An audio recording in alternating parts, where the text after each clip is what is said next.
Alright, kaka-deliver lang ng smoker ko, bagong-bago. Ayan o. Ay, wari na lang bago yung smoker ko ha. Sabi ni Sir Alfred, pagka daw nagsalang, kailangan daw magkakapatong yung kahoy. So, check ako doon, okay ako doon.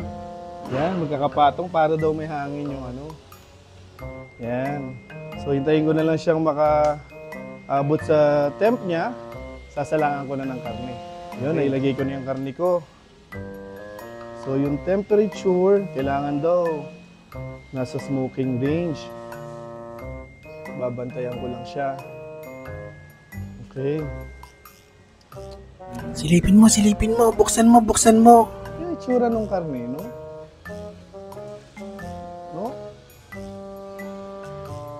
Wag na wag mong bubuksan ang pinto. Sabi ni Sir Alfred, huwag ko daw bubuksan yung pintuan, pero gusto ko makita itsura niya eh. Mabilis lang naman. Yan. Medyo wala pang kulay. Kakalagay ko lang ng karne. Sige, silipin mo ulit. Okay lang yan. Buksan mo. Ano yung itsura niya ngayon? Whoop! Mabilis lang. Siguro may kulay na. Siguro maganda na yung kulay. Uy! Wala pa rin, ganun pa rin. Excited, no? Siguro kailangan ko lagyan ng kahoy, mas maraming kahoy.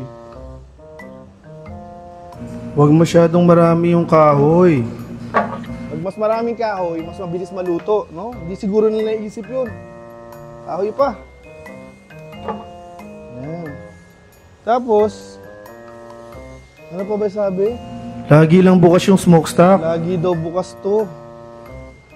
Tsaka yung fire... Kaso smoker to eh. Kailangan nandun yung smoke sa loob. Sara ko na to, no?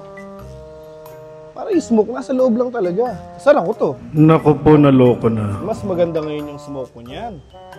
Nasa loob lahat ng smoke. Ito yung style ko. Sir Alfred, sorry, hindi ko na nasundan yung mga sinabi nyo sa support link ha. Ayun oh, di ba? Smoke siya. Oh. Smoke, nakikita niyo yung smoke? Yan. O, nasa temp pa rin naman. Oh, ba't bumababa?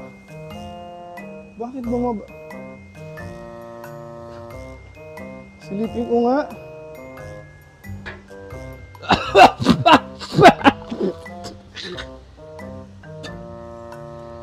Nasa langit na ba ako? Hello? Wala pa, usok lang yan. Tigas kasi ng ulo mo eh.